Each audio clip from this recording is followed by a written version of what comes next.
Kakek saya itu ilmu putih, nenek saya ilmu hitam. Lahirlah saya abu-abu. Tiba-tiba langsung awan gelap. Gempa bumi. Angin ribut. Petir. Muncul satu sosok. Setelah saya bertobat, itulah Lucifer. Dia pernah apa? Pangeran kegelapan. Ilmunya sama dengan saya sebelum bertobat. Seumur hidup saya belum pernah menghadapi lawan yang setara dan seimbang. Setelah itu ada Trisula, 3 gini, lempar. Ada dewa, seninya ular. Domino Yesus, blak. Trisulanya kena sini saya, blak, tes gitu. Tahu enggak lawan saya waktu itu apa? 2011.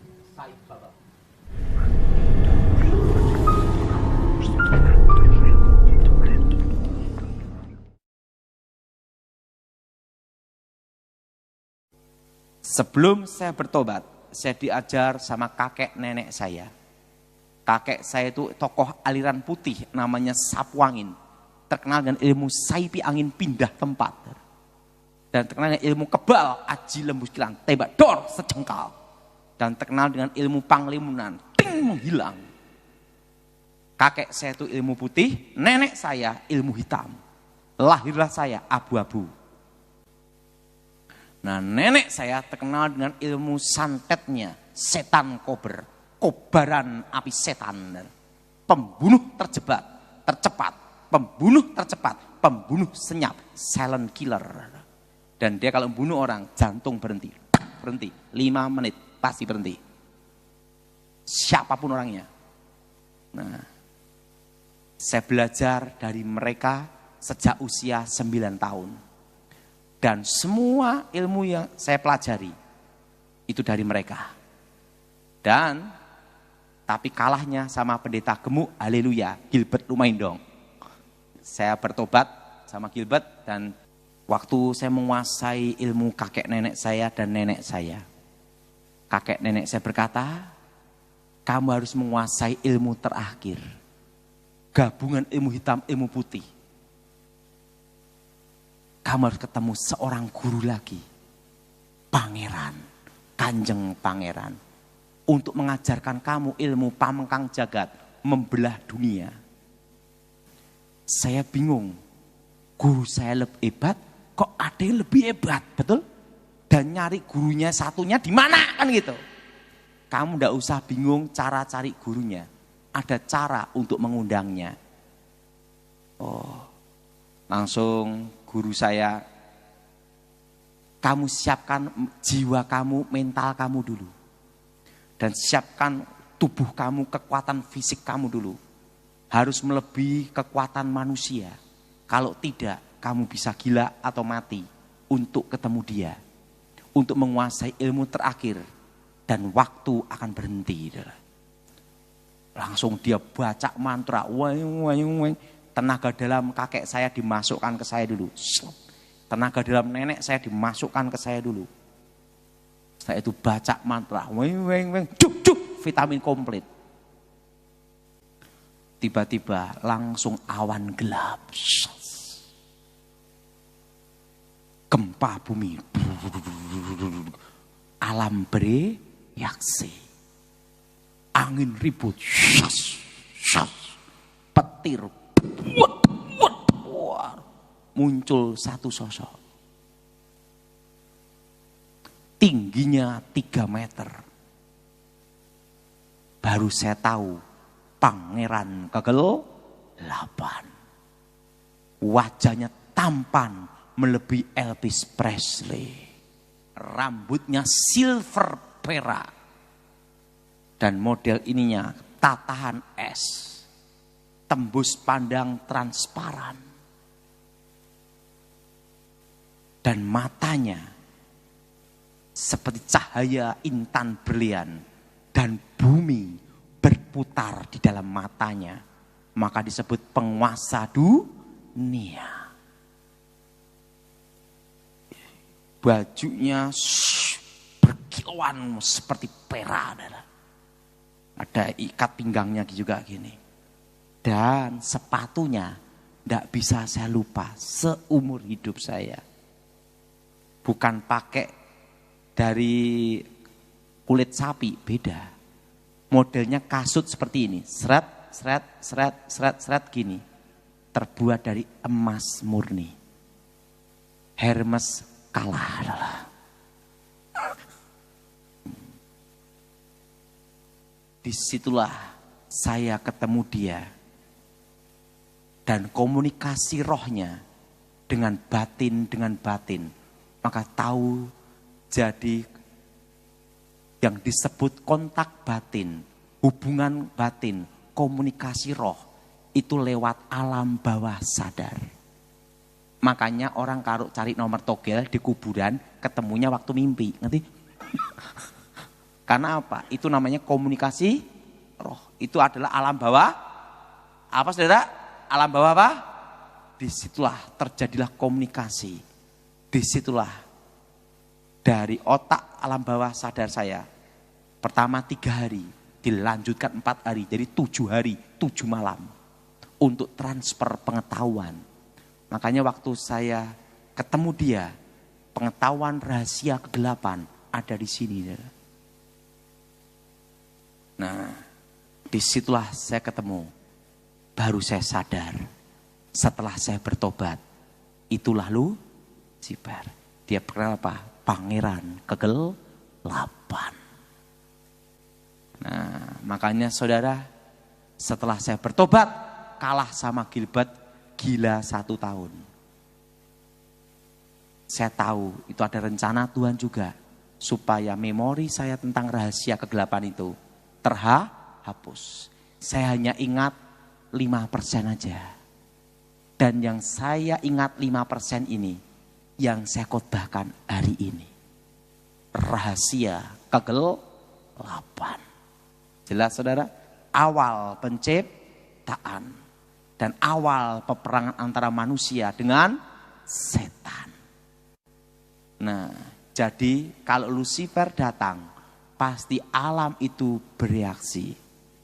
Dan disitulah saya tahu rahasia hari ke-6. Kenapa ritual-ritual kuasa gelap seluruh dunia. Timur Tengah, Asia, Eropa, benua apapun, pasti hari ke-6. Jelas? Artinya lawan dari Tuhan adalah setan. Dan kita orang percaya diberi kuasa mengalahkan setan.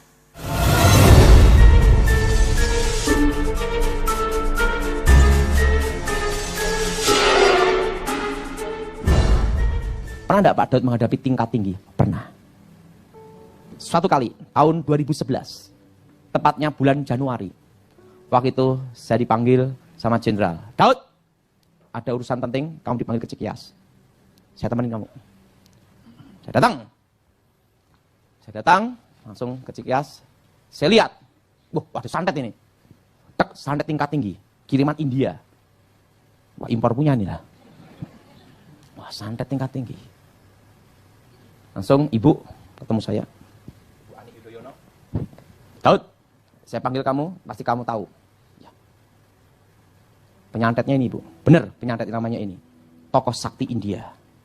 Kamu bisa menghadapi enggak? Ilmunya sama dengan saya sebelum bertobat. Baik kekuatan batin maupun ilmu mistik, ilmu santetnya, ilmu dalamnya. Saya lihat alirannya sama, kekuatannya sama, kesaktiannya sama. Imbang. Saya belum pernah menghadapi lawan seimbang. Dalam hati saya, mungkin ini saya, kalau pertarungan ini, kalau dia yang mati atau saya yang mati. Kalau kalah, tidak ada yang bisa lolos, dua-duanya hidup. Ngerti tidak? Saya ngomong, ibu, karena ini lawan yang berat. Seumur hidup saya belum pernah menghadapi lawan yang setara dan seimbang. Tapi, kalau ini tugas untuk keamanan negara, saya akan lakukan. Karena saya tahu, dan tidak boleh membantah. Saya laksanakan tugas ini. Tapi sebelum saya laksanakan tugas ini, kalau saya gugur, aku minta satu hal. Apa? Tolong anak-anak saya dikuliahkan sampai selesai. Kenapa? Dalam hati saya, aku ragu juga untuk hidup. Kenapa? Lawan yang seimbang. Bisa dua-duanya mati atau salah satu yang mati. Saya belum pernah menghadapi seseorang punya kemampuan spiritual, kemampuan batin, kemampuan segi semuanya sama. Saya tahu tokoh ini dianggap dewa. Ya. Dan saya minta anak-anak saya dikuliahkan sampai selesai. Sehingga saya jalankan tugas ini dengan tenang. Baik. Langsung jenderal ngomong, siap pelihara keluarga kamu. Selesaikan tugas kamu untuk keamanan negara. Ya udah. Itu yang minta langsung oposisi, lawan dari presiden. Saya, berapa lama kamu bisa selesaikan ini? 3 bulan. 3 bulan. Kalau dia yang mati atau saya yang mati. Atau dia yang hidup, saya yang mati. Itu aja jawabannya. Udah. Waktu itu saya pulang ke rumah. Saya ngomong sama istri saya, Mami sini dulu sama anak-anak saya. Ini sertifikat semua. Ini bisnis ini semua. Lah ada apa? Tidak apa-apa. Ini Mami bisnis ini, Mami jaga baik-baik. Tolong hidup yang hemat, ini-gini. Lah ada apa, Papi? Dalam hati saya, aku tidak tahu apakah aku bisa melihat lagi kalian. Udah. Karena apa? Lawan yang seimbang itu paling berat. Udah. Saya akan keluar, saya akan tugas Mami. Jarang tidak bisa ketemu Mami. 3 bulan untuk pertarungan yang berat ini saya cari di luar rumah, jangan di rumah saya, rumah orang. Saya dikasih posisi di Jakarta, langsung ular-ular berdatangan, pakai seruling itu. Saya doa dalam nama Yesus, ularnya kabur. Setelah itu ada trisula, 3 gini lempar, ada dewa, ini ular. Dalam nama Yesus, blak. Trisulanya kena sini saya, blak, tes gitu. Sampai saya semper waktu itu. Saya doa terus. Saya dikirim. Dewa bertangan banyak. Keluar. Kaca-kaca hancur lebur. Untung bukan rumah saya. Waktu itu saya doa. Dalam nama Yesus. Des. Lawan mati. Kalau lawan mati saya tahu. Terasa. Des. Putus nyawa. Selesai tugas. Jenderal siap. Tolong dicek di India. Target selesai. Mati dong. Beres. Saya dipanggil. Tahu enggak lawan saya waktu itu apa? 2011.